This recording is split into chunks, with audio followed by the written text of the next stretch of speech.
반갑습니다. 여러분의 정규메이트 승호동입니다. 이번 시간 10장 단자망에 대해서 여러분과 이야기를 한번 나눠보겠습니다.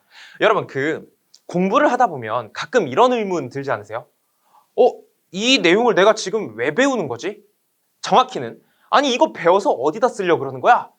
이런 생각이 가끔은 들 수가 있어요. 그런데 저는 그게 아주 좋은 공부법이라고 생각합니다. 왜냐하면 자, 단적인 예로 지금 단자망 들어왔잖아요. 여러분 그냥 딱 들어봤을 때 단자망, 뭐 2단자망, 4단자망, 무슨 파라미터, 분포, 정수, 회로 이런 것들이 어디에 사용되는지 모르고 그냥 공식이 있으니까 쓰고 유도되니까 외우고 유도를 한번 이해해보고 이런 과정도 물론 좋지요. 하지만 정말 깊은 동기부여까지 갈 수는 없습니다. 그래서 저는 가급적 우리가 이것을 왜 배우는지에 대해서 간단하게라도 좀 언급을 해드리고 싶어요. 그래야 우리가 어둠 속에서 어떤 개념들을 잡아가는 것이 아니라 어떤 배경 지식과 시야를 넓힌 상태에서 개념들을 나의 것으로 만들고 그러면 그 개념들이 나중에 결국엔 다 확장될 때 정말 유용하게 사용되거든요. 그 배경 지식이 어떠한 형태로도 사용이 될 겁니다. 그래서 오늘 이 단자망이라는 것을 왜 배우는지를 제가 간단히만 말씀드릴게요. 우리나라의 계통도, 즉 전력 계통도를 보면 뭐 발전 계통, 송전 계통, 뭐 배전 계통이 있습니다. 그런 배전, 송전 계통은 엄청 선로가 길어요. 우리 핸드폰 충전하는 선은 얇고 짧잖아요. 그런데 우리 전력을 공급해주는 건 엄청 길죠. 여러분도 잘 아시는 것처럼. 그러면 그 안에서 어떤 안정성의 문제라든지 효율성의 문제라든지 이런 것을 분석할 필요가 있습니다. 그러면 그 분석할 때 기초 도구로서 사용이 되는 것이 뭐냐면 바로 이 단자망이 되는 거예요. 그러니까 지금 우리가 단자망을 배우는 이유는 뭐예요? 어떤 미지의 선로, 우리가 알지 못하는 그 긴 선로 안에서 어떠한 작용들이 일어나는지 그 근본을 살펴보자는 겁니다. 그래서 그 배경 지식을 가지고 지금부터 단자망 시작하겠습니다. 그래서 오늘의 키워드 상당히 많아요. 그리고 외울 것도 많습니다. 그래서 이번 파트에서는 이 배경 지식을 가지고 내가 이거 외운 게 이렇게 사용되는구나 이렇게 계속 연계시키면서 학습을 해주셨으면 좋겠습니다. 외울 게 많다는 건 반대로 바꿔 말해서 더 이상 할 게 없다는 겁니다. 외우기만 하면 할 게 없다는 얘기예요. 그래서 그것을 초점으로 본격적으로 시작해 보겠습니다. 자, 첫 번째 단자망인데 2단자망부터 좀 볼 필요가 있습니다. 2단자망. 2단자망은 뭐냐? 즉 단자망이라는 것은 특히 2단자망 외부로 두 개의 단자가 튀어나왔다 하여 이 단자망이에요. 두 개의 단자망. 그래서 2단자망을 볼게요.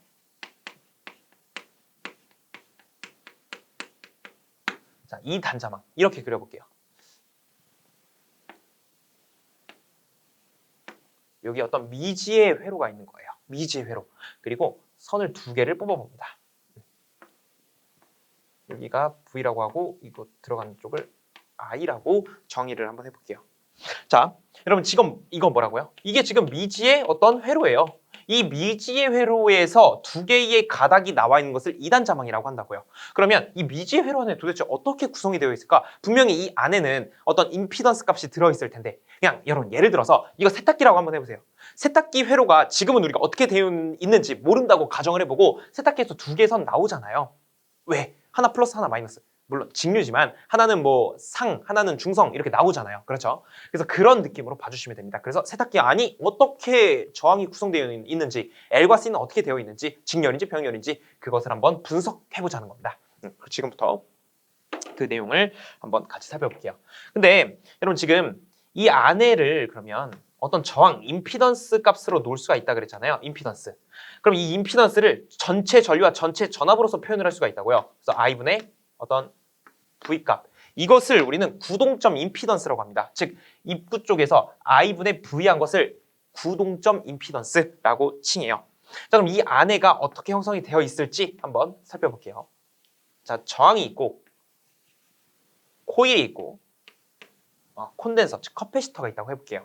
이들은 각각 R이라는 값을 가질 것이고 L이라는 값을 가질 것이고 C라는 값을 가질 거예요.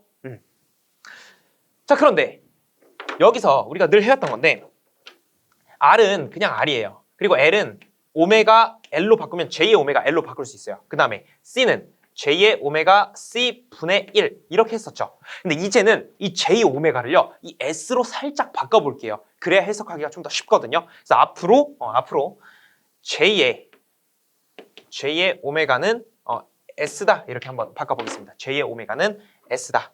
그러면 이게 어떻게 바뀌냐면 R 그 다음에 S의 L 그 다음에 S의 C분의 1 이런 식으로 바뀔 수가 있습니다. 그래서 여러분은 지금 이 세 친구들과 좀 친해져야 됩니다. 이 친구들을 가지고 계속 뭘 해볼 거예요. J 오메가가 뭐라고요? S다. J 오메가는 S다.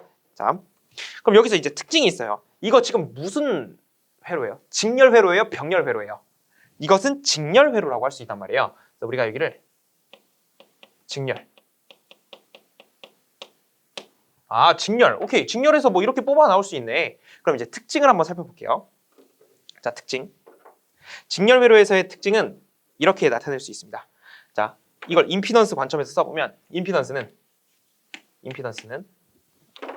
ZS라고 해볼까요? 임피던스 Z의 S는 R 더하기 S의 L 더하기 SC분의 1 이렇게 표현할 수가 있어요. 자, 이런 형태가 나오면 앞으로는 직렬이라고 할 거예요. 이런 형태가 나오면 직렬. 그 다음에 그쵸, 이 형태만 봐도 딱 직렬인데 여러분 이제 만약에 S가 없다 그러면 이거는 반드시 저항이 들어있다. 즉 저항 성분이다. 그렇죠. 여기에 지금 S 있습니까? 없죠. 그러면 그냥 저항이에요. 나중에 어떤 식을 보게 될 텐데 그 식에서 S가 있냐 없냐, S가 분자에 있냐 분모에 있냐를 따라서 이 회로가 분명히 병렬이냐 직렬이냐 그리고 뭐 콘덴서냐 아니면 인덕터냐 저항이냐를 판단할 거예요. 그래서 아직은 그 그림이 안 그려지실 수 있는데 지금 같이 한번 가볼게요. S가 없으면 R이에요. 그 다음에 S가 분자에 있다. 그러면 이것은 L입니다. S가 지금 이거 분모 형태가 아니니까 그냥 분자로 봐도 되죠. 그래서 S가 분자에 있으니까 그러면 이것은 L 성분일 것이다. 이렇게. 그 다음에 S가 이번엔 분모겠죠. S가 분모면 이것은 C 성분이 될 것이다. 자, 왜냐하면 이 회로에서 따는 게 이런 형태니까 분모에 있으면 C 성분이잖아요. 그래서 C 성분이다. 이렇게 쓸 수가 있습니다. 이 형태를 기억해 주세요. 다시 이런 형태가 나오면 직렬 회로예요. 직렬 회로인데 S가 만약에 없으면 R, S가 분자에 있으면 L, S가 분모에 있으면 C 이 파트만 기억해 주시면 돼요. 끝입니다. 자, 그럼 다시 한번 가볼게요. 이제는 병렬로 한번 가볼게요. 병렬. 여기다가 자, 병렬 회로는 이렇게 그려질 거예요. 저항 그리고 어떤 코일, 커패시터. 여러분 커패시터, 콘덴서 같은 말이고 인덕터, 코일 같은 말입니다. 자, 이런 회로가 있다고 한번 해볼게요. 자, 이런 회로가 있습니다.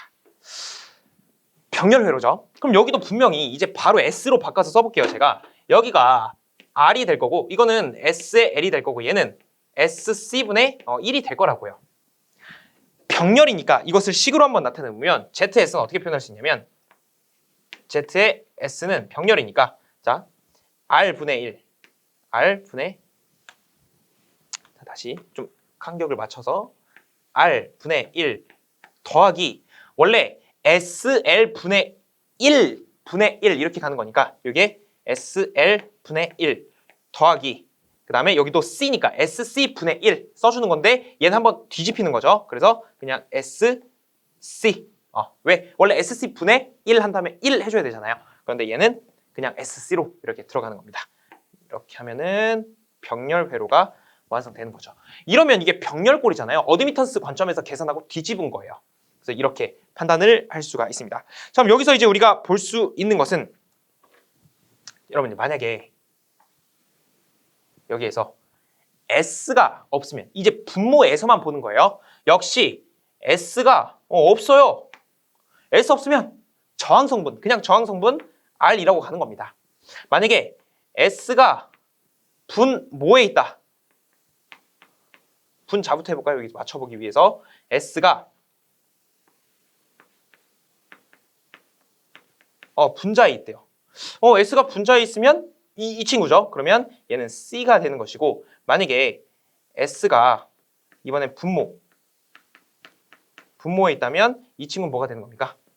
L 되는 거죠. L. 그래서 이런 식으로 표현이 가능하더라.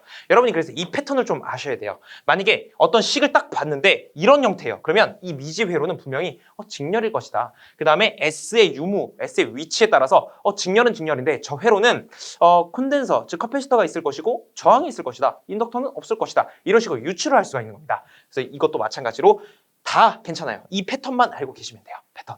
그래서 이 정도 봐주시면 되겠습니다. 그래서 이제 우리 이따가 이것에 대한 예제가 개념 확인 문제에 있거든요. 제가 그때 이것이 어떻게 작용하는지 확실하게 보여드릴게요. 지금은 여러분 파란색으로 쓴 내용만 확실하게 가지고 가주시면 되겠습니다. 자, 그럼 이어서 0점과 극점을 볼게요. 우리 구동점 임피던스, 그 다음에 0점과 극점 같이 보겠습니다.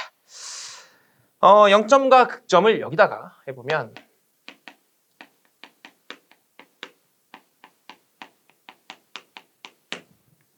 여러분 이 0점과 극점은 도대체 무엇이냐? 바로 임피던스 값이 0이 되는 점, 그리고 무한대가 되는 점. 그래서 0점과 극점 이렇게 이야기를 합니다.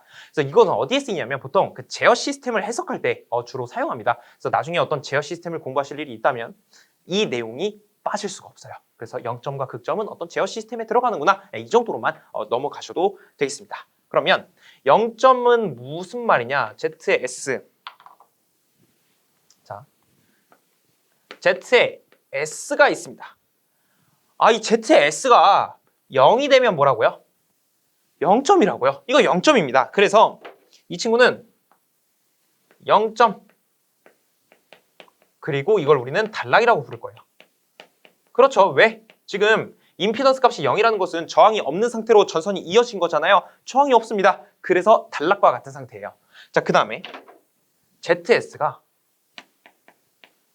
무한대일 수도 있지 않습니까? 이걸 우리는 뭐라고 합니까? 이것을 이제 극점. 이것을 개방이라고 합니다. 이건 왜 개방이에요? 임피던스 값이 무한대라는 건 전선이 연결되어 있다는 얘기예요? 안 돼 있다는 얘기예요? 전선 연결이 안 되어 있다는 얘기죠. 그래서 개방 상태입니다. 그래서 0점은 임피던스 0, 극점은 임피던스 무한대. 딱 이 정도만 봐주시면 되는 겁니다. 그리고 뭐 단락 상태, 개방 상태 이렇게 용어까지 가져가 주시면 되고, 예를 들어 볼까요? 예를 들어서 이런 게 있다고 해볼게요.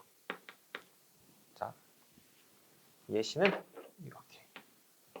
만약에 이런 임피던스가 있습니다. ZS는 S 플러스 3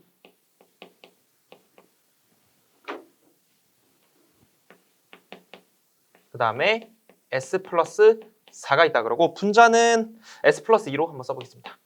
자, 이런 임피던스가 있어요. 이곳에서 극점과 0점을 한번 구해봐라. 극점이라는 것은 분명히 개방이라 그랬고 임피던스가 무한대가 돼야 되잖아요. 그러면 이 친구가 무한대가 되려면 분모가 0이 되면 되죠. 분모가 0은 무한대니까. 그래서 이 분모를 0으로 만드는 마이너스 3과 마이너스 4가 극점이 되는 거예요. 이 예시에 대한. 그러면 단락 0점은 뭐예요? 이 값이 0이 되면 된다고요. 0이 되려면 분자가 0이 되면 되죠. 즉 이 값이 0이 되면 돼요. 그때의 S값은 뭐다? 마이너스 2다. 그래서 이런 식으로 해석을 해주시면 됩니다. 그래서 극점과 0점은 간단해요. 분모가 0이 되면은 극점이 되는 거고 분자가 0이 되면 0점이 되는 겁니다. 그래서 이 예시를 통해서 여러분이 이 내용을 가져가 주시면 되겠습니다. 그 다음 파트로 넘어가서 개념 확인 문제를 같이 한번 풀어볼게요. 넘어가기 앞서서 극점과 0점, 여기 S가 결국엔 J 오메가잖아요. 그 오메가를 풀어보면 2파이 F였다고요. 그 F 값을 막 조정하면서 우리가 극점과 0점도 맞출 수가 있다는 얘기입니다. 그래서 그 정도 배경 지식 한번 이야기해드렸고요. 바로 다음 파트 넘어가서 개념 확인 문제를 바로 같이 풀어보겠습니다. 자, 개념 확인 문제 2단 자망의 회로 구성 파트 볼게요. 자, 첫 번째, 임피던스 ZS가 S분의 OS 플러스 3 그리고 이걸로 표시되는 2단 자망 회로를 그려보래요.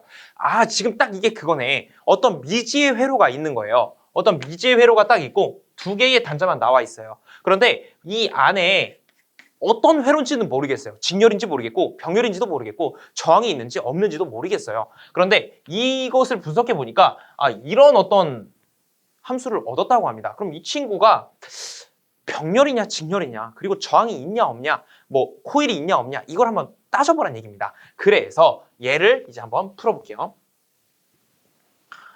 임피던스 S는 S의 OS 플러스 3이니까 이렇게 한번 풀어보죠. 임피던스의 S는 자 S로 모두 나눠보도록 하겠습니다. 그러면 여기는 1이 되고 그 다음에 5가 되고 더하기 S분의 3 이렇게 하죠. 여기도 S로 나누고 S로 나누고 S로 나눈 거예요. 공평하게. 그러면 이런 식이 나오고 이것은 5 더하기 S분의 3이 나옵니다. 자, 근데 우리가 아까 원하던 형태는 이런 여기 이게 분자가 1이 돼야 된다고요. 그래서 5 더하기 3으로 또 나눠요. 여기도 3으로 나누고 3으로 나누고 그러면 3분의 1 S분의 1 이게 아까 우리가 봤던 그 형태가 됩니다. 제가 좀 전에 필기해드렸던 거 여러분 이거 직렬 형태예요? 병렬 형태예요? 전체 분의 1이 되어 있습니까? 안 되어 있습니까? 전체 분의 1이 안 되어 있으니까 이것은 직렬회로고 직렬회로이기 때문에 이 친구는 그럼 S가 있어요? 없어요? S 없죠? 그럼 저항이에요. 이 친구 S가 분모에 있어요? 분자에 있어요? 분모에 있죠? C예요. 그러면 야 얘가 직렬이니까 C가 이렇게 연결되어 있고 저항값은 5옴 이렇게 가는 것이고 C값은 이게 CS 형태니까 C값은 3분의 1 페럿이 되겠구나 이렇게 가시면 됩니다. 그래서 이런 식으로 풀이를 해주시면 되고 이어서 두 번째 볼게요. 리액턴스 함수가 ZS는 S제곱 플러스 15분의 3S로 표시되는 리액턴스 2단 자망 회로를 그려봐라. 똑같은 겁니다. 이건 어떻게 할 거냐면 3S로 모두 나눠볼게요. 그러면 임피던스의 S는 자 3S로 나누게 되면 3S분의 S의 제곱 더하기 3S분의 15가 될 것이고 이거 분의 3S분의 3S 이렇게 표기가 됩니다. 자, 여기서 약분을 해볼게요. S 하나씩 사라지니까 3분의 S만 남을 것이고 더하기 이 친구는요 3과 15가 약분이 되니까 S분의 3, 15 5번 들어가죠. 5 이렇게 들어가고 얘는 1만 남아요. 자, 다시 한번 여기서 정확히 쓰면 3분의 1의 S 더하기 이 친구는 5로 나눌 수 있어요. 여기도 5로 나누고 5로 나누고 그러면 5분의 1 S분의 1의 전체분의 1이다. 여러분 지금 전체분의 1이라는 형태를 얻었다고요. 그러면 이거 직렬이에요? 병렬이에요? 이렇게 된 거는 병렬이라 그랬죠. 일단 병렬인 건 알아냈어요. 그런데 지금 저항 있습니까? 없습니까? 저항이 없죠. 왜? S를 안 갖고 있어야 저항값이 되는 건데 이 친구들 다 S 갖고 있어요. 그래서 저항은 없습니다. 그러면 이 친구 분자에 S가 있으니까 얘는 C라고 할 수가 있고 얘는 L이라고 할 수가 있죠. 분모에 S가 있으니까 이런 형태에서 그러면 이런 형태겠네. 이 회로가 이렇게 해서 이 C라는 것이 3분의 1이 될 것이고 3분의 1 페럿이 될 것이고 이 친구 L은 5분의 1이 되겠죠. 5분의 1 S니까 그래서 여기는 5분의 1 헨리가 될 것이다. 이런 식으로 풀이를 해주시면 됩니다. 그래서 이 회로가 어떤 게 들어있는지는 모르겠지만 2단 자망에서 어떤 게 들어있는지는 모르겠지만 분명히 병렬 회로 형태가 들어있을 것이고 L과 C가 포함되어 있을 것이다라는 그런 것을 이제 유추를 할 수가 있는 것입니다. 그래서 2번도 함께 알아봤습니다. 자, 이어서 0점과 극점까지 우리가 알아본 거거든요. 지금 2단 자망, 구동점 임피던스, 0점과 극점, 이제 정저항 회로와 역회로 같이 한번 보겠습니다. 금방금방 가죠? 충분히 할 수 있습니다. 여러분 할 수 있어요. 자, 같이 가볼게요. 정저항 회로부터 보죠. 정저항 회로.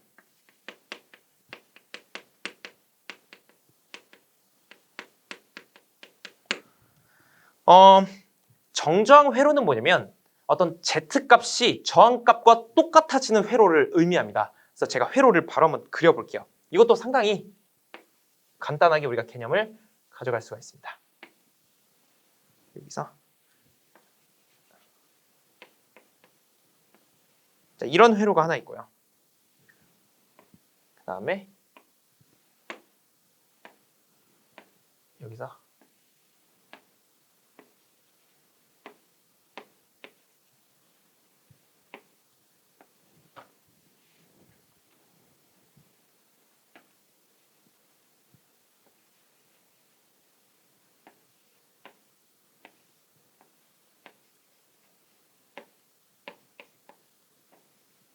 자, 이런 회로가 있다고 해보겠습니다.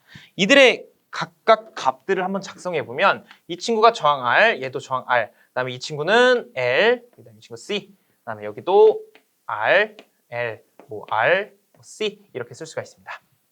아니 이게 뭐예요? 여러분 이런 그림을 보면은 정저항 회로를 구해달라고, 정저항 조건을 활용해서 어떤 값을 구해달라고 분명히 할 겁니다. 그러면 우리는 정저항 회로의 조건을 이렇게 정의할 겁니다. 정저항 회로는 Z와 R이 똑같아질 것. 이 조건이 바로 정저항 조건이에요. 그러면 이 조건을 만족하려면 R 값이 어떤 값을 가져야 되냐면 이 값을 가져야 돼요. R은 루트의 C분의 L 이렇게 가야 됩니다. 이게 바로 정저항 회로가 될 수 있는 저항값의 조건이에요. 앞으로 여러분이 이런 회로를 보신다면 RLRC, RLRC 이런 회로를 보신다면 똑같이 나와요. 이거랑 이런 회로 보시면 임피던스와 저항이 같아지는 조건을 구하라는 정저항 회로구나. 그러면 정저항 회로가 되려면 R 값이 가져야 되는 특성이 있는데 그 특성이 바로 R은 루트 C분의 L이 된다는 거예요. 그래서 여러분은 이 공식을 반드시 가지고 가주셔야 되겠습니다. 저것이 정저항 회로의 어떤 조건이다라고 봐주시면 되고, 자, 이어서 역회로 같이 보겠습니다.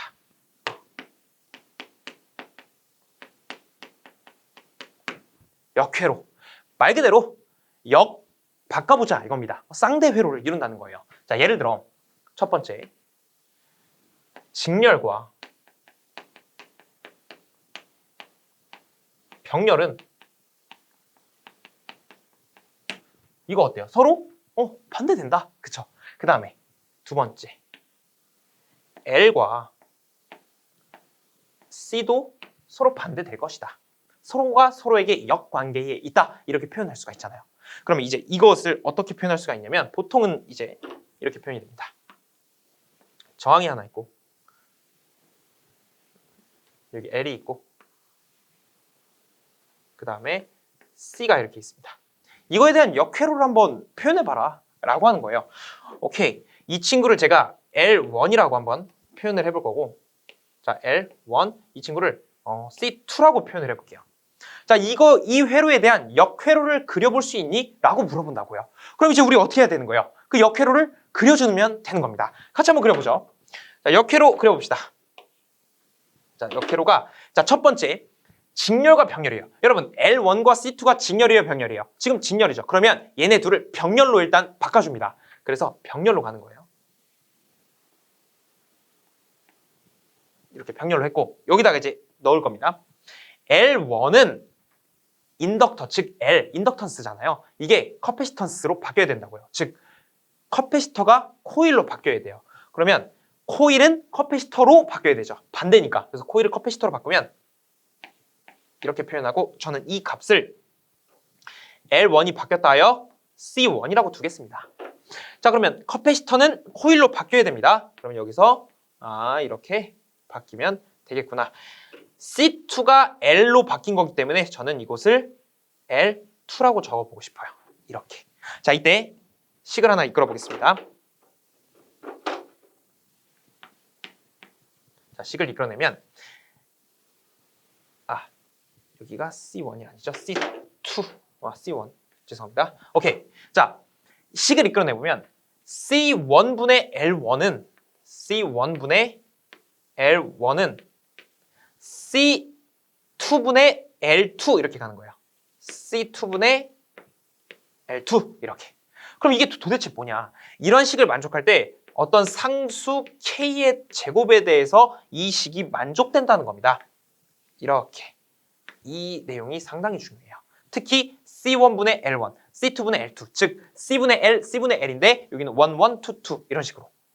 자, 문제에서는 이 네 가지 값 중에 세 가지 값을 알려줍니다. 그러면 역회로 특성을 이용해서 한 가지 값 안 줬는데 너 그거 구할 수 있니? 이것을 물어본다고요. 그러면 우린 이 공식만 알고 있으면 충분히 풀어낼 수 있어요. C분의 L, C분의 L, 그 다음에 1, 1, 2, 2 이런 식으로 접근을 해주시면 되겠습니다.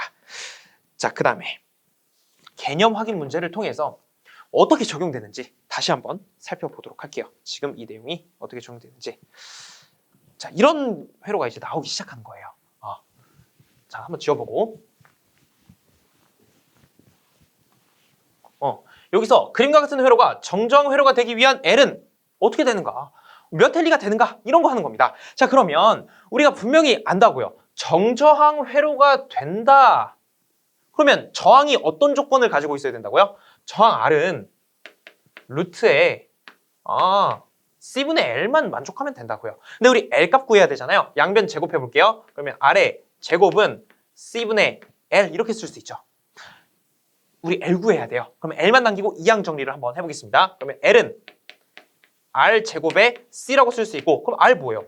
주어졌잖아요. R 10. 그냥 10을 넣어주면 돼요. 10 넣어주고 제곱이죠. 10의 제곱 곱하기 C 값은 뭐라고 나와 있습니까? 100 마이크로페럿. 그럼 100 써주고, 여러분 마이크로는 10의 마이너스 6제곱이거든요. 그래서 이렇게 표현을 합니다. 이거 계산하면 0.01 나오나요? 0.01 0.01 나오게 됩니다. 그래서 단위는 헬리 이렇게 가주면 되겠죠. 이런 식으로 부여하는 거예요. 결국 뭐예요? 지금 회로가 다소 복잡하게 보이고 어떻게 접근을 해야 될지 모르겠지만 우리가 이 루트 C분의 L 값만 알고 있다면 충분히 풀어낼 수가 있다고요. 그리고 계산기가 있으니까. 여러분 이 공식을 다시 한번 여러분이 상기시켜 주시면 되겠습니다. 자, 1번 받고, 그러면 역회로는 도대체 어떻게 될 것이냐? 역회로. 그 역회로에 대한 문제가 바로 여기에 등장을 하는 거죠. 그림과 같은 A와 B가 서로 역회로의 관계이돼요. 느낌 맞죠? 자, C 값 구해달래요. 아까 말한 거 그거구나. 4개 중에 3개 알려주고 하나 구해라.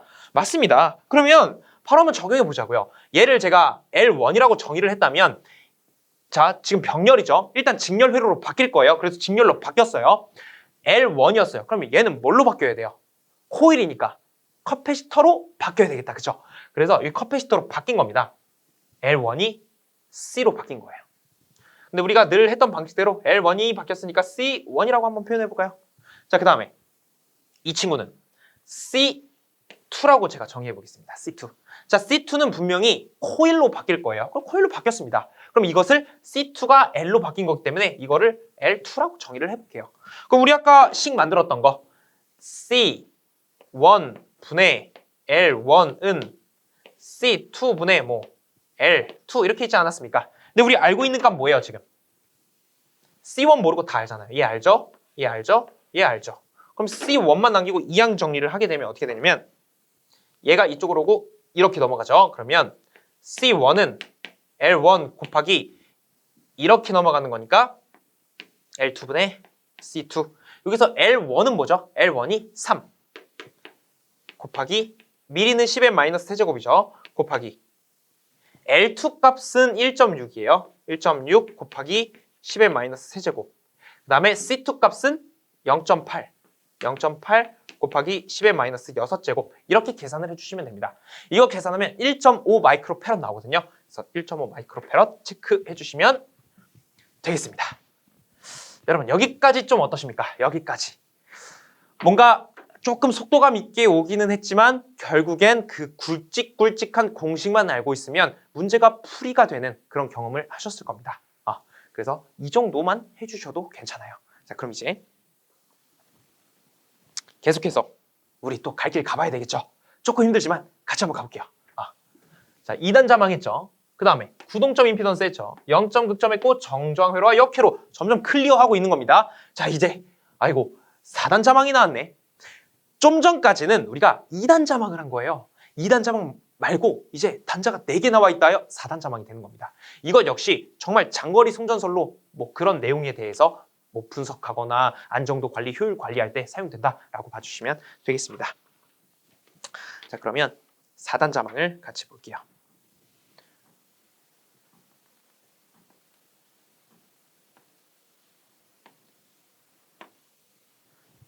미지의 회로가 있습니다. 엄청 긴 장거리 송전선로가 될 수도 있고 어떻게 보면 변압기도 될 수도 있어요. 자, 여기에 하나, 둘, 셋, 넷. 이 4개의 단자가 튀어나온 겁니다. 아까 2개만 있었죠? 이제 4개가 있습니다. 그래서 여기 단자 하나, 둘, 셋, 4개가 있고 1차 측을 여기 V1이라고 정의를 해볼 거고 여기를 2차 측이라 하여 V2라고 정의를 한번 해보겠습니다. 그 다음에 이곳으로 들어가는 전류를 I1, 나오는 전류를 I2 이렇게 정의를 해볼 거예요. 자, 근데 우리가 2차 측을 1차 측으로 표현하고 싶을 수도 있고 1차를 2차로 표현을 하고 싶을 수 있단 말이에요. 그러면 이 안에 어떤 전달해주는 정수값들이 있을 것이다. 그 정수를 4단자 정수라 하여 A, B, C, D 이렇게 표현을 할 겁니다. A, B, C, D. 자, 그러면 저는 2차 측을 1차 측으로 표현해 볼게요. 다시 정확히는 1차 측을 2차 측의 식을 활용해서 표현을 해보겠습니다. 자, 이게 무슨 말이냐? 1차 측을 써줘요. 먼저 V1부터 한번 써볼까요? V1은 이 V1을 2차 측 값들을 이용해서 표현을 해보겠다는 거예요. 그러면 이 친구들을 이용하겠다는 거거든요. 이게 V2 더하기 I2 이런 식으로.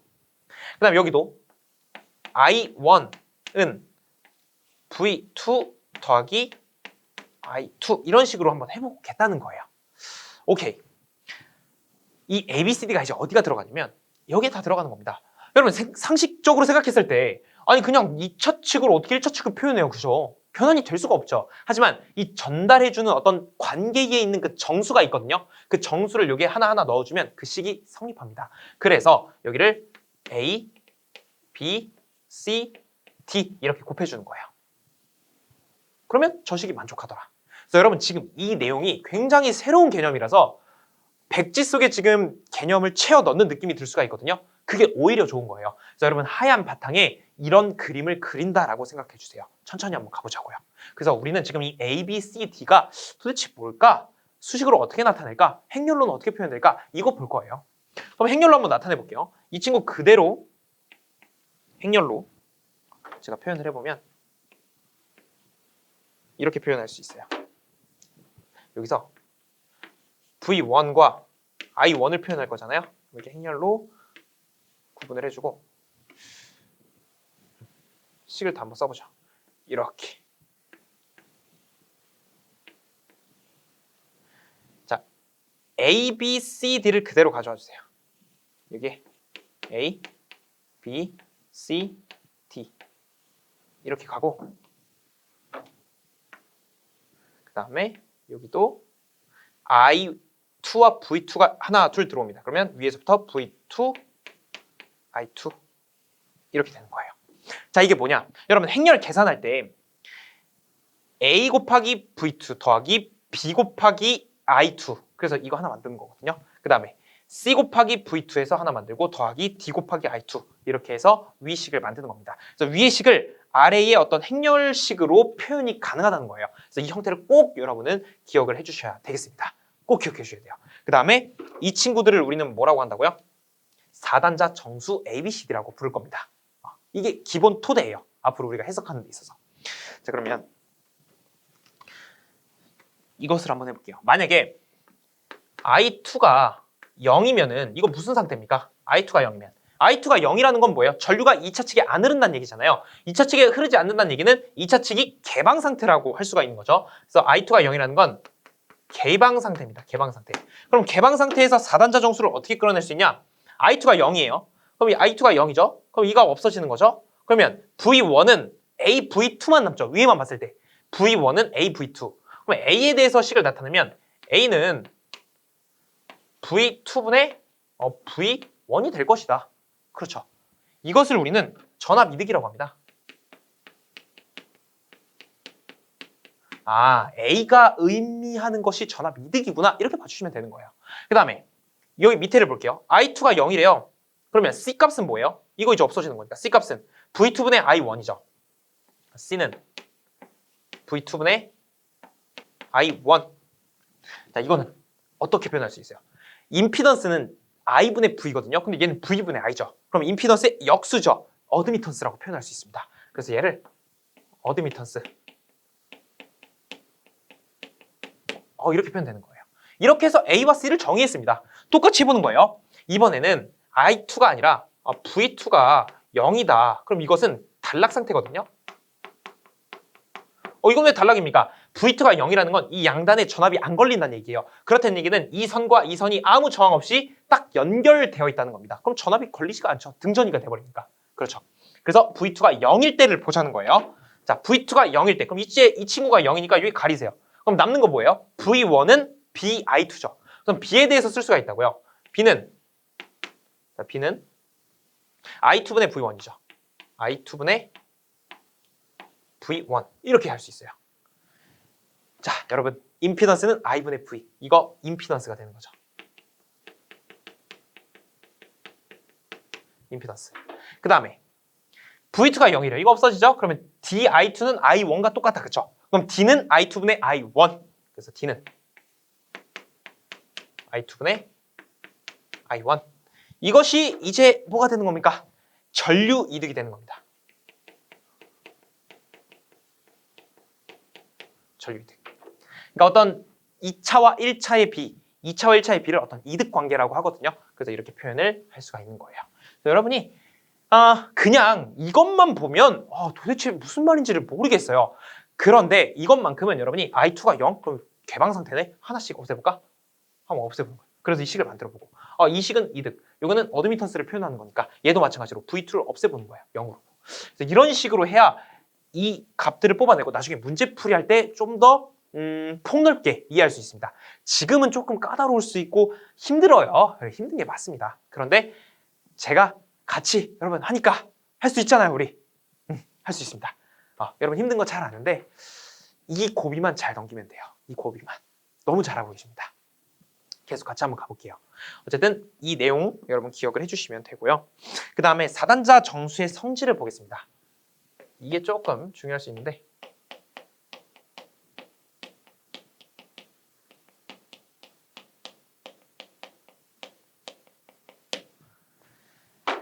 이런 식이 있어요. AD.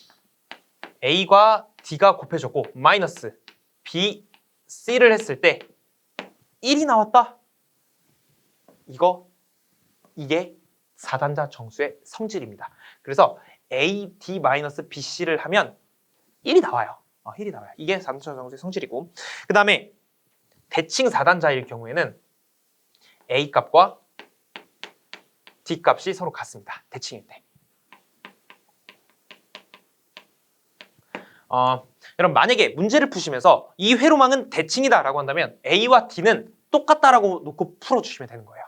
그 내용이 그거 이야기하는 겁니다. 그래서 이 정도 우리가 알아봤고 이어서 4단자 정수를 그럼 구체적으로 어떻게 뽑아낼 수가 있는지 기본적인 식이 어떻게 되는지 그거 한번 살펴보겠습니다.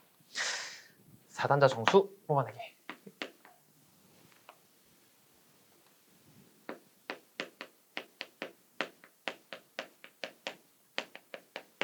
같이 한번 볼게요. 이것도 천천히 하면 그렇게 어렵지 않습니다. 같이 한번 보죠. 이런 회로가 있어요. 여기를 V1, 여기를 V2, 이곳의 전류를 I1, 이곳의 전류를 I2, 그 다음에 이 친구를 임피던스 Z라고 한번 따보겠습니다. 그러면 이 친구를 우리가 늘 봤던 미지의 회로라고 놓을 수가 있는 거예요. 이 네모를. 지금 이거를 좀 구체적으로 그렸다 봐주시면 돼요. 자, 이 상태예요. 이때 A, B, C, D 값을 한번 뽑아내 보겠습니다. 자, 이 식에 따르면 똑같이 가는 거예요. V1은 V2 더하기 I2 이렇게 가고 I1은 V2 더하기 I2 이렇게 간다 그랬죠. 그 다음에 각각 A, B, C, D가 들어간다 그랬어요. 근데 이제 구체적으로 한번 해볼게요. 여러분 V1을 표현하고 싶어요. 그럼 V1은 원래 어떻게 돼야 되는 거예요? 분명히 V2, 자 V1이 입력이라고 했을 때 내가 입력을 줬으면 출력 측에서 그대로 나의 입력을 받았으면 좋겠어요. 예를 들어 내가 100V를 집어넣었어요. 그럼 딱 여기 출력 측에서 나 100V 잡았다.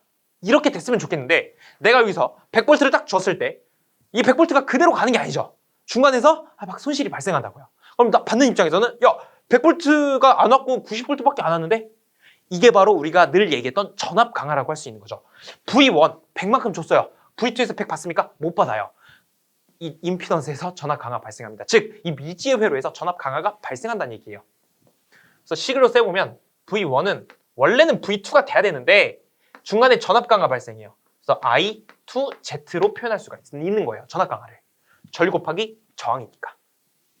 근데 왜 I1으로 표현 안 합니까? 어차피 직렬이기 때문에 I1이나 I2나 똑같잖아요. 그래서 이렇게 표현할 수 있는 거예요. 그러면 이걸 말하려고 하는 거예요? V2는 그냥 1을 곱하면 되겠고 여기는 I2는 어떻게 되는 겁니까? Z를 곱해야 되겠네? 이렇게. 여러분 어떠세요? 지금 느낌 오십니까? 그쵸? V1이라고 하는 것은 V2에다가 Z의 I2를 곱한 것 같다. 그렇죠. 이게 전압강하고 얘가 받은 거니까 두 개를 합쳐야 V1이 될 거 아닙니까? 자, 그럼 아래도 마찬가지. 똑같은 느낌으로 가는 거예요. I1을 표현하고 싶어요. 근데 I1은 I2랑 똑같다면서요. 그럼 I2는 살려놔야 되니까 1을 곱할게요. 맞아요. 1을 곱할 거예요. 그러면 이미 똑같아졌죠. I1과 I2가 똑같아졌죠. 그럼 V2 있을 필요가 있어요, 없어요? 없어요. 그러면 그냥 여기는 0을 곱해주면 되는 겁니다.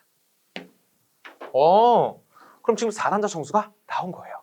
자, 우리 행렬식으로 그대로 나타내보면 그냥 바로 이렇게 뽑아낼 수 있습니다. 지금 여기가 V1, I1, V2, I2, V1, I1 여기 뒤에 V2, I2 똑같이 나오고 A, B, C, D가 이렇게 바뀐 거죠. 그러니까 이렇게 해야 된다는 얘기예요. 여기서 V1, I1은 이제 A, B, C, D가 아니라 1, Z, 0, 1 이렇게 되고 V2와 I2로 바뀐다는 얘기죠.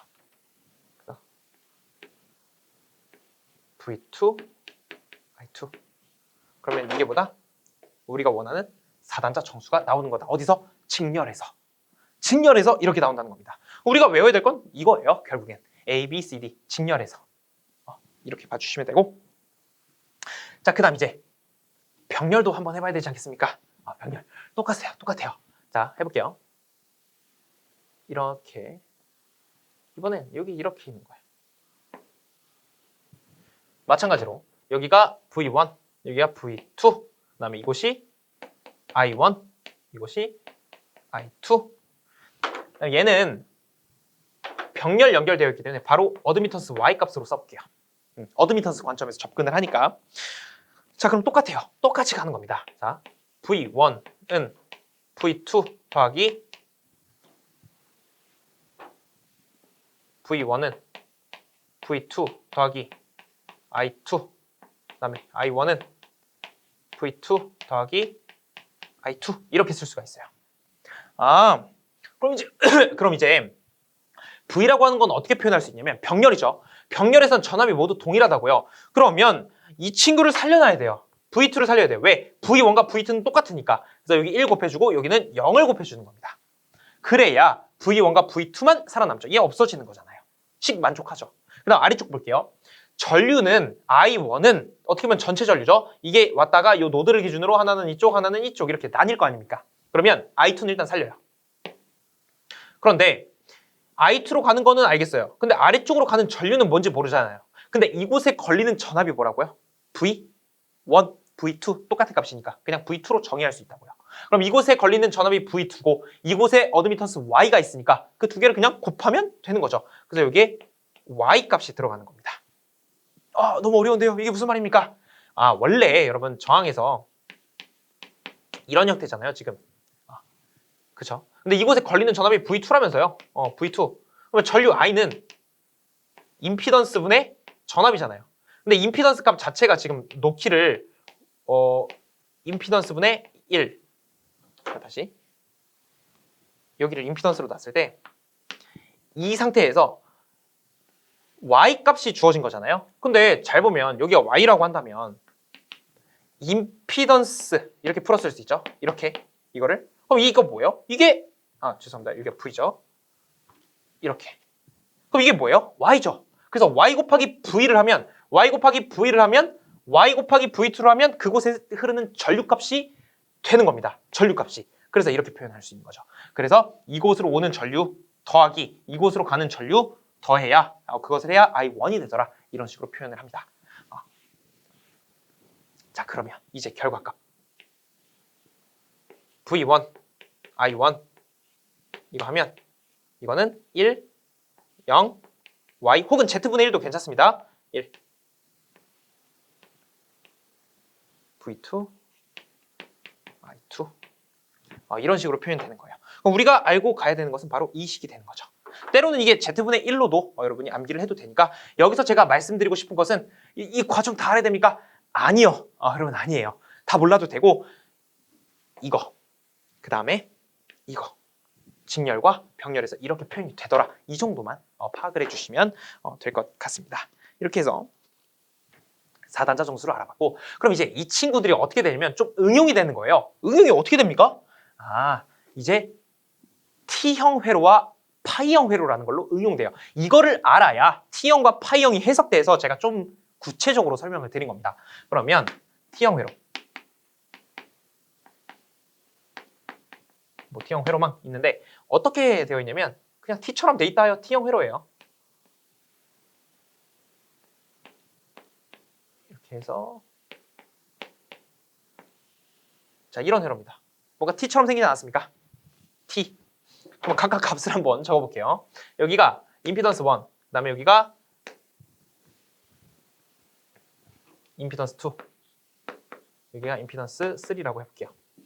당연히 이곳은 이제 다 V1, 뭐 V2, 그 다음에 I1, I2 이렇게 되는 겁니다. 자, 이제 뭐 할 거냐면 잠깐만요. 지금 하나씩 있는 것만 했는데 이게 여러 가지가 복합돼 있는데요. 맞아요. 이거를 알아야 이게 해석할 수 있다 그랬잖아요. 결국엔 Z1, Z2, Z3가 있잖아요. 괜찮아요. 이거 끌어와서 그리고 이거 끌어와서 그다음 하나 더 있죠, 직렬이. 이거 끌어와서. 그러니까 이거 곱하기 이거를 하면 되는 거예요. 행렬 계산으로. 근데 지금 행렬 계산은 생략하고 심화반에서 좀 다루는 걸로 하고 우리는 역시 결과값만 기억을 하면 돼요. 그래서 이 내용에 대한 결과값을 제가 작성을 해보겠습니다. 그래서 이렇게 해서 A, B, C, D가 각각 어떻게 표현되는지 살펴볼게요. 이거에 대한 근거는 이들에서 나온다고 했습니다. 얘가 지금 여기 역할하는 거잖아요. 이 친구가 여기, 이 친구가 다시 여기. 그래서 이 세 개를 다 곱하는 거예요. 교재에 나와 있듯이. 그래서 그 과정을 좀 생략을 하고 이 내용이 어떻게 구해지는지 결과만 보여드리겠습니다. 자, 앞으로 암기를 할 때 여러분 이렇게 가면은 이게 A예요. 그 다음에 이렇게 가면 이게 D예요. 자, 이게 무슨 말이냐? A 위치를 쓸 건데 A는 이렇게라 그랬잖아요. 그러면 3분의 1,3가 되는 거예요. 그래서 Z3 분의 Z1 더하기 Z3 이렇게 갑니다. 이렇게 3분의 1,3. 그 다음에 D 한번 가볼게요. D 여기죠. 여 자리죠. 요 자리. 그러면 3분의 2, 3가 되는 겁니다. 그래서 G3 분의 G2 더하기 G3 이런 식으로. 자, 그럼 BC만 남았네요. BC는 어떻게 합니까?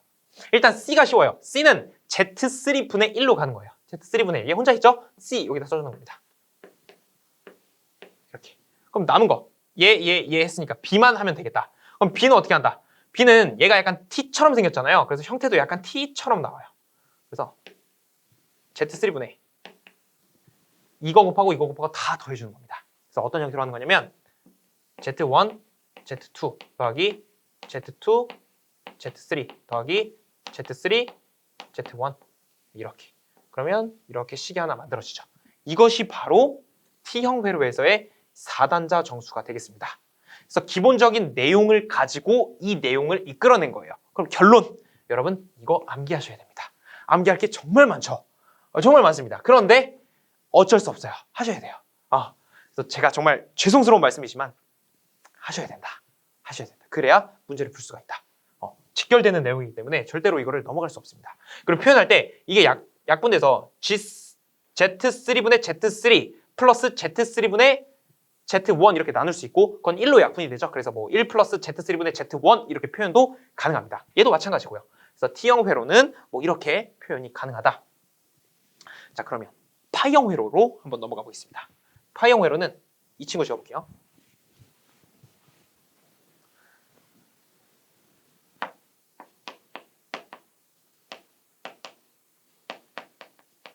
똑같아요. 똑같은데 단지 이제 회로가 뭐처럼 생겼다? 이 파이처럼 생겼다. 파이형 회로가 되는 겁니다.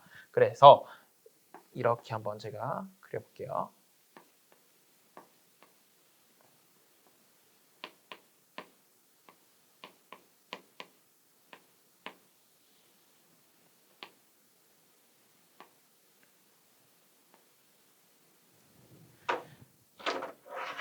여기도 다 V1, 뭐 V2, I1, Y2 이런 식으로 다 존재를 하는 거고 그 다음에 얘가 G1, G2, 뭐 G3 이렇게 있다고 해보겠습니다. 파이형 회로에서도 이렇게 한번 4단자 정수를 구해보겠다는 거예요. 그러면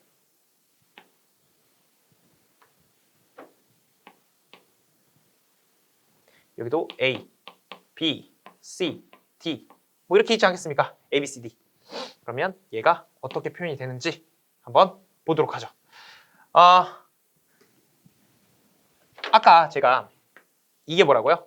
A, 이게 D, 이 루틴을 따라가자 그랬죠.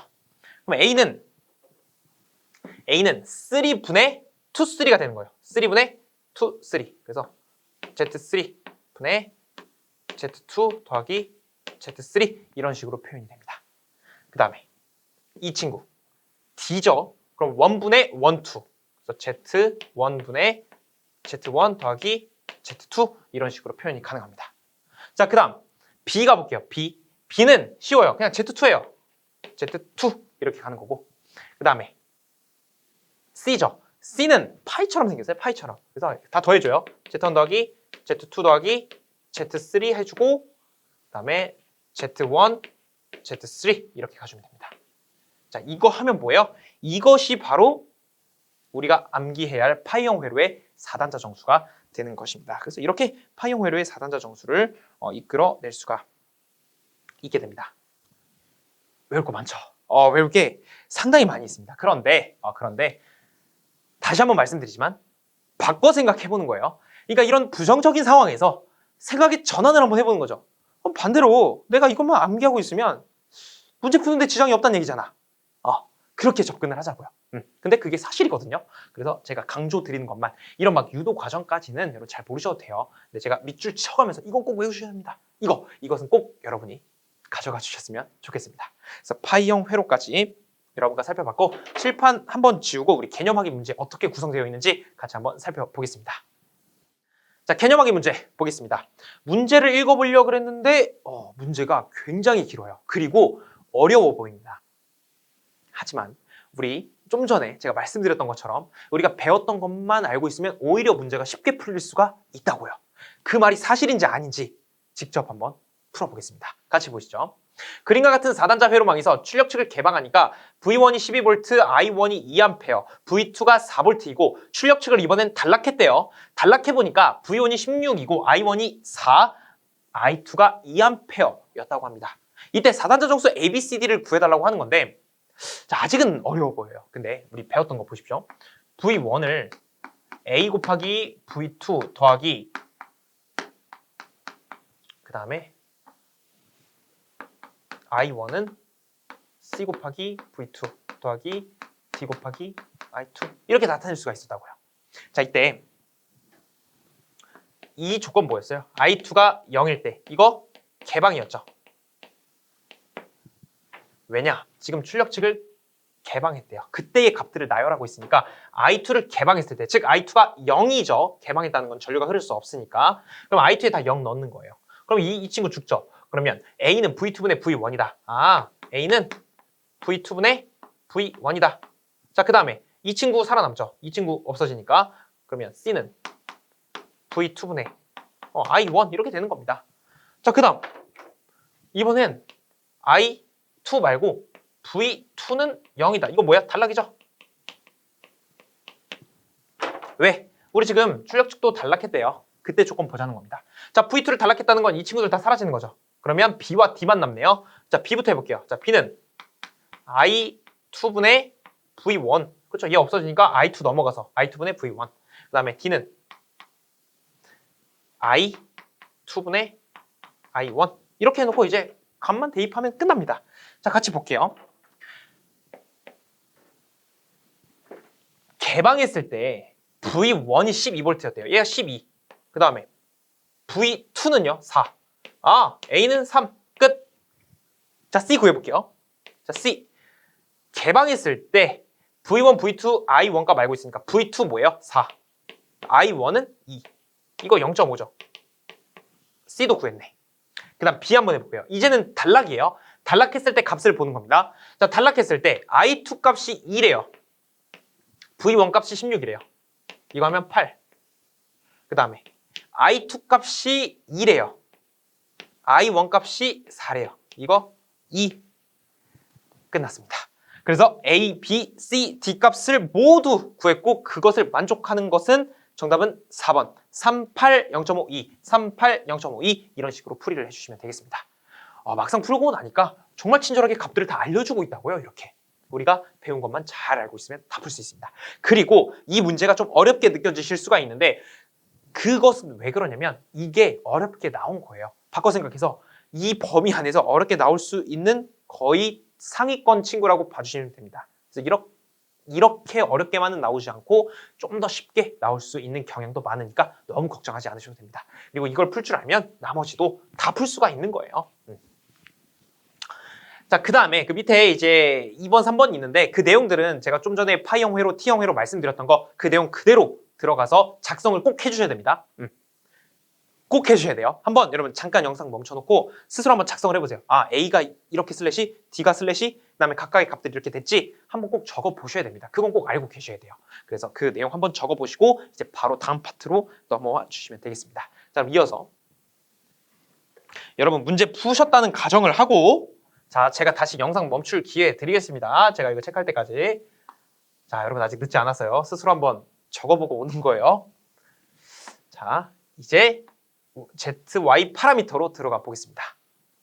자, 다 잘 풀고 오셨죠? 좋습니다. 자, ZY 파라미터. 여기서 ZY 파라미터 또 뭐냐? 우리가 좀 전에 했던 4단자만과 상당히 유사합니다. 그런데 전류의 방향만 조금 달라질 뿐이에요. 어떻게 표현을 할 수가 있냐면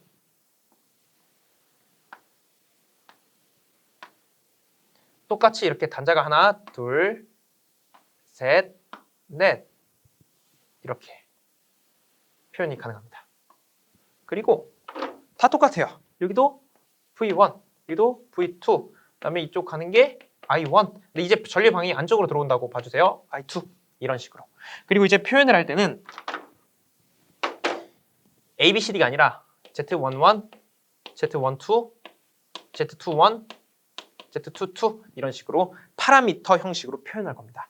그래서 여러분은 이 네 가지가 임피던스 파라미터다라고 생각해 주시면 되겠습니다. 그러니까 임피던스 파라미터는 전류를 전압에 대해서 표현을 했다라고 봐주시면 돼요.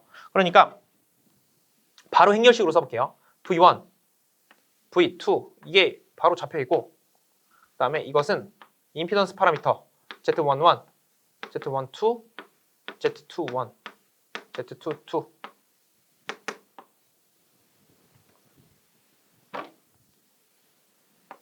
I1, I2 이렇게 정의를 할 수가 있는 겁니다. 그리고 우리는 이 네 친구들을 뭐라고 한다? 임피던스 파라미터라고 이름을 붙일 겁니다. 임피던스 파라미터. 그러니까 쉽게 생각해서 이 친구들은 전압을 이 전류에 대해서 표현할 거예요. 이거 행렬식 전개하면 아까와 같은 식 나오거든요. 근데 우리 그렇게까지 할 필요는 없으니까 이 내용만 여러분이 인지를 하고 계시면 됩니다. 그럼 여기서 이제 유의해서 봐야 될 게 뭐냐? 바로 T형 파라미터. T형 임피던스 파라미터. 자, T형 임피던스 파라미터. 이것도 똑같이 제가 그림을 한번 그려보겠습니다. 아까 했던 거랑 똑같아요. 이렇게 T형 되어 있는 거예요.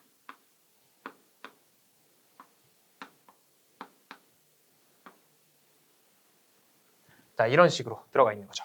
그 다음에 여기가 임피던스 1, 임피던스 2, 임피던스 3 이렇게 표기를 했습니다. 오케이, 이렇게 놓고 보니까 똑같아요. 여기도 V1, V2 그다음에 전류 I1, 전류가 이쪽으로 들어오는 뭐 I2 이런 식으로 표현을 할 수가 있다고요. 자, 그 다음에 임피던스 하나, 둘, 셋, 넷 이거 뽑아낼 거잖아요. 4개 뽑아낼 거거든요. 그러니까 지금 여기에서 Z11, Z12, Z21, Z22 이 내용을 한번 뽑아내보자는 거예요. 그래서 이 네 가지를 바로 한번 제가 뽑아내 보겠습니다. 똑같아요. 이렇게 하면 뭐라고요? A가 아니라 이번엔 Z11 그리고 이렇게 하면 Z22 그럼 이제 이렇게 하는 거니까 1과 3를 합칩니다. 그래서 Z1 더하기 Z3가 Z11에 오는 거예요. 이렇게. 그 다음에 Z22는 어떻게 한다고요?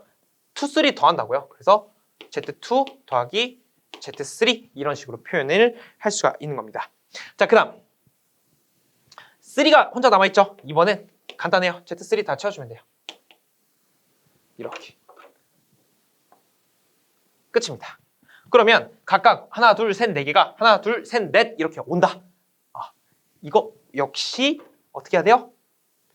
암기를 해주셔야 됩니다. 아까 거와 차이는 뭡니까? 아까는 ABCD 4단자 정수였고 이 친구는 파라미터예요. 파라미터. 그래서 이런 식으로 여러분이 학습을 꼭 해주시고 나 모르겠다 꼭 암기를 해주세요. 암기. 자, 그다음 어드미턴스 파라미터 보겠습니다. 얘는 이제 임피던스 파라미터였던 거고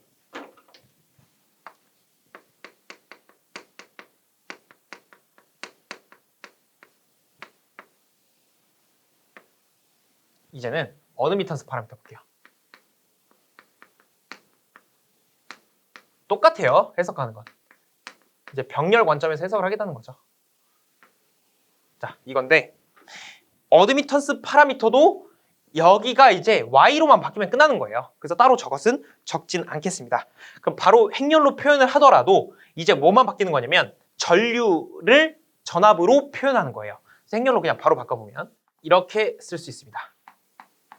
I1, I2 그 다음에 이것을 Y11, Y12, Y21, Y22 이렇게 하고 V1, V2 자, 이 친구와 차이라고 할 수 있는 건 뭐예요? 얘는 전압을 전류로서 표현을 한 거고 얘는 전류를 전압으로서 표현을 하겠다는 겁니다. 그럼 여기서 어떤 방식을 채용하냐?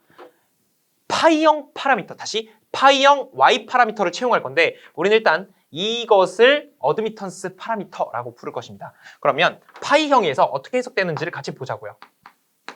파이형 Y 파라미터. 자, 여기서 파이형이기 때문에 이렇게 표현이 가능한 거예요.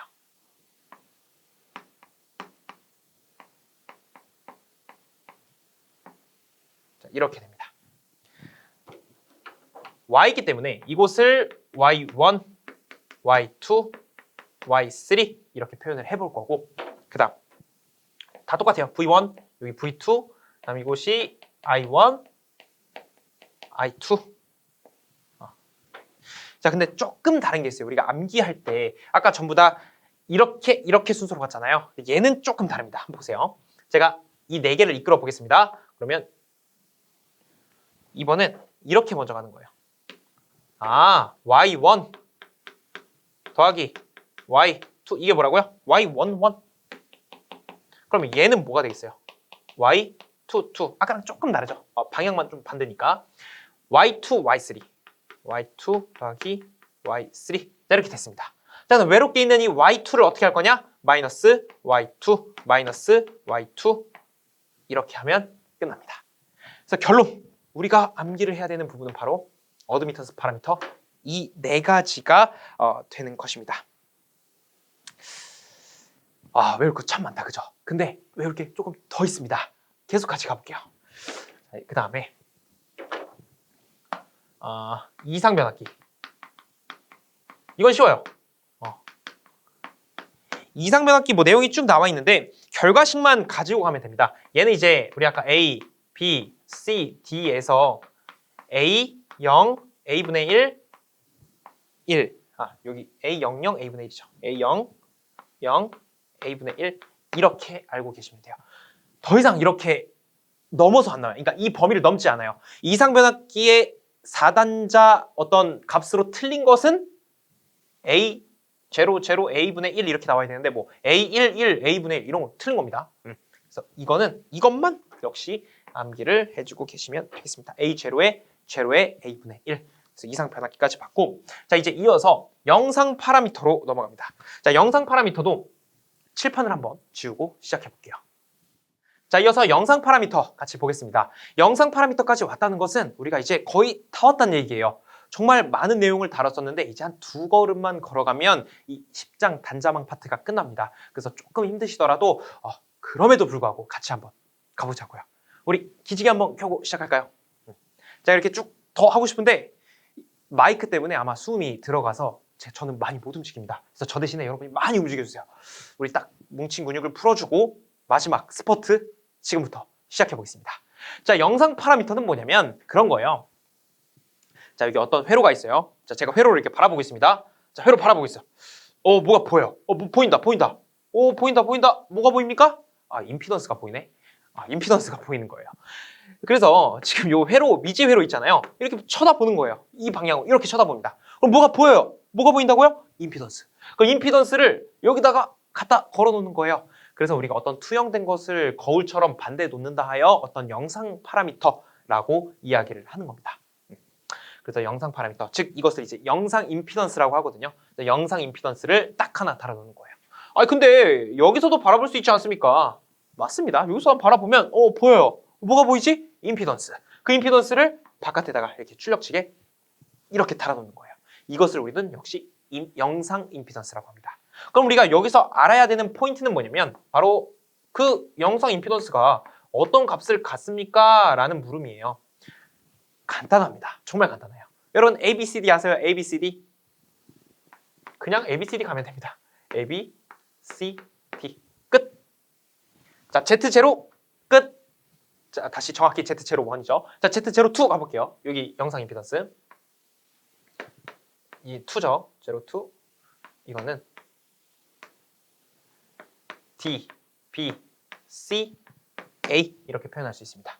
이 두 가지예요. 그럼 이제 이 두 가지 중에서 보통 이렇게도 표현을 할 수 있다고 나옵니다. 어떻게 나오냐면 이게 C분의 B로도 표현이 가능하다고 나와요. 얘도 마찬가지로 루트에 C분의 B가 가능하다. 이건 언제 가능할까요?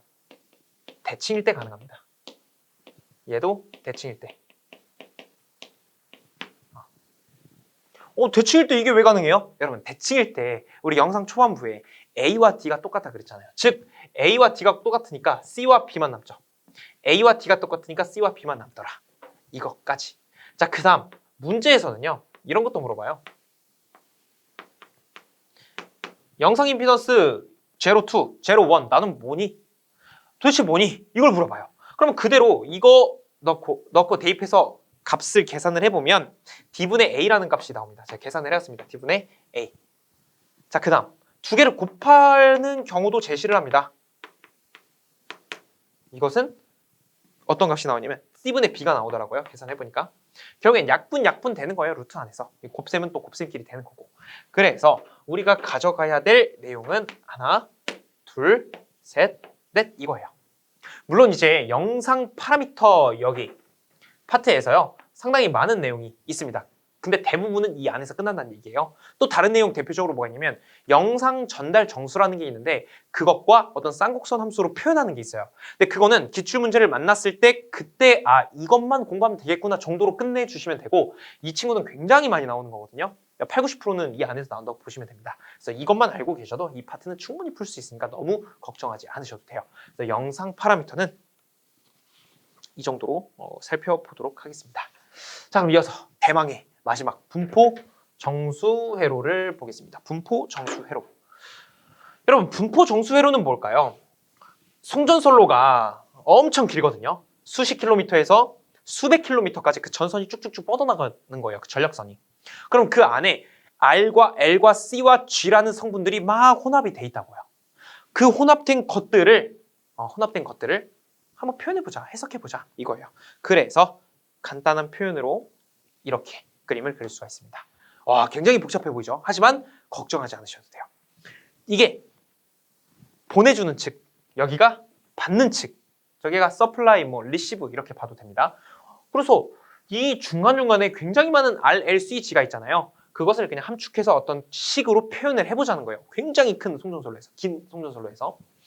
오케이, 우리가 가지고 가야 되는 건 뭡니까? 라고 한다면 이런 회로 안에서 직렬 임피던스를 뽑아낼 수 있어요. 직렬 임피던스는 이 식이에요. 임피던스, 즉 직렬 임피던스는 R 더하기 J의 오메가 L이라는 식을 갖고 병렬 어드미턴스는요. Y는 G 더하기 J의 오메가 C까지 여러분이 잡아주시면 됩니다. 이것만 가져가면 돼요. 다시 직렬 임피던스는 R 더하기 J의 오메가에 병렬 어드미턴스는 G 더하기 J의 오메가 C 끝. 자, 그 다음 많이 물어보는 게 특성 임피던스예요. 문제에서 이거 굉장히 많이 물어봅니다. 특성 임피던스 Z0. 아까 영상 임피던스는 Z01이었죠. 얘는 그냥 Z0예요. 그 표기에 조금 유의를 해주시면 됩니다. 특성 임피던스는 뭐냐면 굉장히 긴 송전선로가 있다 그랬잖아요. 근데 거기에서 거리에 상관없이 전압과 전류의 어떤 비율이 동등한 것을 이야기합니다. 그게 특성 임피던스예요. 저걸 통해서 알 수 있어요. 그럼 우리 식만 가지고 하면 된다고요? 너무 어렵게 생각하지 않으셔도 돼요. 그러면 특성 임피던스 Z0라고 하는 것은 루트의 Y 뭐라 그랬죠? 병렬 어드미턴스. Z는 직렬 임피던스. 직렬 임피던스를 병렬 어드미턴스로 나누고 루트 씌운 것과 같다. 그 다음에 이것은 루트에 그냥 풀었으면 되죠. 우리 아까 했던 거. G 더하기 J 오메가 C, R 더하기 J의 오메가 L. 끝. 여기까지. 그래서 특성 임피던스를 이렇게 표현할 줄도 알아야 되고 이렇게 표현할 줄도 알아야 됩니다. 그 다음에 전파 정수도 간혹 나오는데 얘가 감마라고 하는 겁니다. 감마. 그래서 감마는 루트. 얘는 나눴죠? 곱하는 겁니다. 곱해서 정리를 해보면 어떤 알파 플러스 J의 베타 꼴이 나오거든요. 이 친구를 전개시키면 실수부와 허수부로 나뉘는데 A라고 하는 것은 감소의 정수다. 이렇게 봐주시고 어떤 크기가 감소하는 정도. 그 다음에 베타는 위상 정수입니다. 어떤 위상값이 감소하는 정도.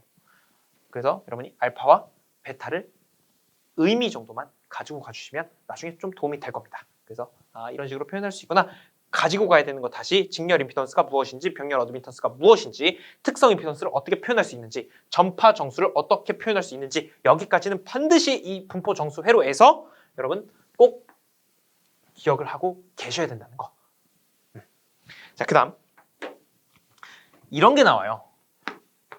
무손실 선로. 아니 무손실 선로는 또 뭡니까?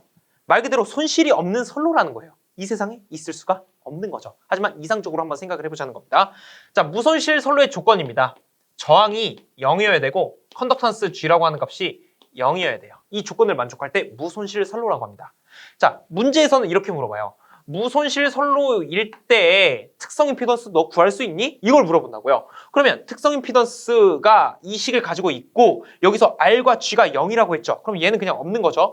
그 다음에 J 오메가 L, J 오메가 L 약분되죠. 왜? 이 친구들이 없는 상태에서 계산하는 거니까 J 오메가에 J 오메가 다시 J 오메가 약분되고 C분의 L만 남죠. 그래서 루트에 C분의 L만 남더라. 무손실 선로에선 특성 임피던스가 이렇게 표현이 된다는 것까지 기억해 주시면 됩니다. 그 다음에 전파 정수 감마는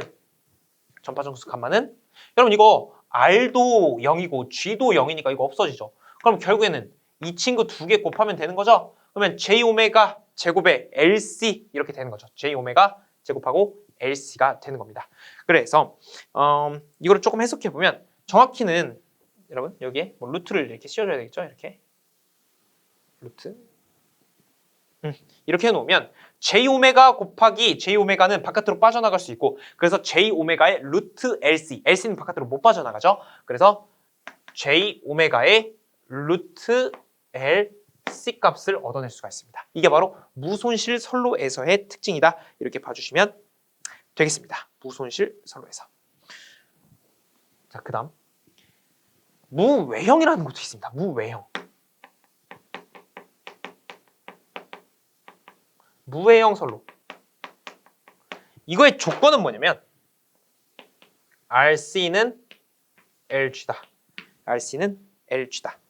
이건 뭐냐면 어떤 파형의 일그러짐이 없는 선로라는 얘기예요. 그때의 조건은 RC는 LG라고 쓸 수 있고 이때도 특성 임피던스가 뭐냐 이렇게 물어봅니다. 무외형 선로에서 특성 임피던스가 뭡니까? 그럼 이 조건을 떠올리고 이 식에 바로바로 대입을 해주는 겁니다.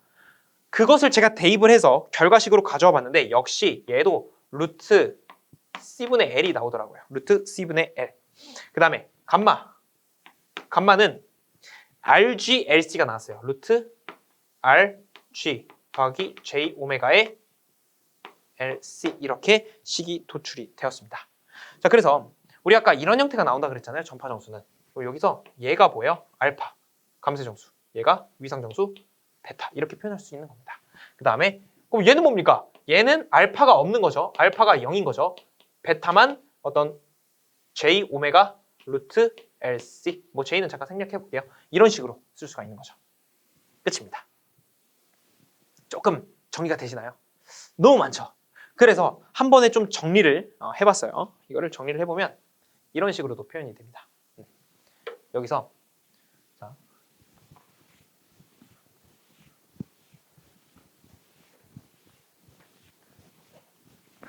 지금 이 화면을 보면 정리된 표가 쭉 나오는 거거든요. 그래서 무손실솔로와 무해영솔로 조건 아까 했던 거 똑같죠. 그 다음 특성 임피던스 모두 똑같이 나왔어요. 전파 정수 알파와 베타, 그 다음에 알파와 베타 각각 어떤 값들이 나왔는지 확인을 할 수가 있었습니다. 근데 여기서 또 새로운 게 나와요. 위상 속도가 뭐냐, 파장은 뭐냐. 여러분 위상 속도는 V라 그래서 베타분의 오메가예요. 베타는 위상 정수라 그랬죠. 그러면 위상 정수를 이 친구를 가져오든 무손실이나 무해영이나 베타 값은 똑같다고요. 그럼 베타 값에 오메가 루트 LC를 집어넣고 오메가로 나누면 그냥 루트 LC분의 1 똑같이 나오죠. 그래서 똑같이 쓰는 겁니다. 그 다음에 파장 람다라고 하는 것은 F분의 V예요. 이것은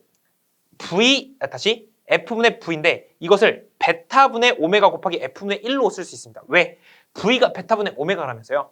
V는 베타분의 오메가, 그 다음 F분의 1을 바깥으로 뺀 거예요. 그럼 이걸 계산해 보니까 오메가가 2파이 F잖아요. F끼리 약분이 된다고요? 그럼 이게 사라져요. 그래서 베타분의 2파이가 나옵니다. 그래서 파장 람다는 모두 동일해요. 베타분의 2파이 이것까지. 그래서 여러분이 지금까지 한 내용들이 좀 너무 어렵습니다. 외울 게 많고 머릿속에 정리가 안 됩니다. 라고 한다면 지금 무손실과 무해영 이 정도만 여러분이 가지고 가주시면 분포 정수 회로에서는 웬만한 건 다 풀 수 있습니다. 정말이에요. 믿기 어려우시죠? 정말입니다. 그래서 이 표를 여러분 꼭 기억해 주시고 그 중에 중요한 거는 특성 임피던스다. 특성 임피던스. 그 다음에 조건에 따라서 무손실인지 무해영인지도 판단을 해야 됩니다. 이 정도 봐주시면 되겠네요. 자, 이렇게 해서 쭉 다 봤고 마지막 이제 정제파 파트가 나오는데 그건 한번 읽고 넘어가셔도 돼요. 첫 번째 나오는 게 반사계수와 정제파비가 있는데 우리가 구하고자 하는 건 정제파비입니다. 이 정제파비는 파형이 한 곳에서 계속 출렁이는 현상을 말하는 거거든요. 그래서 이 정제파비를 구할 때는 교재에 있듯이 반사계수 로우는 Z2 더하기 Z1 분의 Z2 빼기 Z1을 해요. 그러면 로우 값이 구해지거든요. 그러면 정제파비를 구할 준비가 되어 있습니다. 정제파비 S는 1 마이너스 로우분의 1 플러스 로우를 해서 우리가 원하는 정제파비를 얻을 수 있어요. 그러니까 얼마만큼 머물러 있냐 파형이 그 정도를 구할 수가 있다는 얘기죠. 그래서 이거는 식 정도만 이해를 하고 계시면 되겠습니다. 지금 머릿속이 상당히 혼란하고 헝클어져 있을 겁니다. 괜찮아요? 그게 정상이에요. 그래서 이 파트는요 오히려 막 유도하고 뭐 수식을 이끌어내고 이러는 게 없어요. 사실은 잘 돌아보면 바꿔 생각하면 강조해드린 것만 암기를 하고 갔을 때 문제 풀이에서 전혀 지장이 없다. 이것만 가지고 가시면 되겠습니다. 그래서 오늘 제가 강조해드린 거 꼭 한 번씩만 이렇게 백지에다가 복습, 우리 백지 복습하기로 했던 거 오늘만큼은 조금만 더 신경을 써주셨으면 좋겠습니다. 그래서 오늘 시간이 꽤 긴 것으로 여러분 생각을 하실 수 있을 텐데 조금만 생각을 바꿔서 내가 이 시간 안에 정말 긴 10장을 끝냈다 이렇게 생각해 주셔도 돼요. 왜냐면 10장에서 출제 비중이 좀 높거든요. 그래서 여러분 그렇게 긍정적으로 생각을 해주셨으면 좋겠습니다. 그래서 이 긴 시간 공부하시느라고 정말 고생 많으셨고 저는 이제 다음 시간인 라플라스 변환에서 더 유익하고 좋은 내용으로 찾아뵙도록 하겠습니다. 고맙습니다.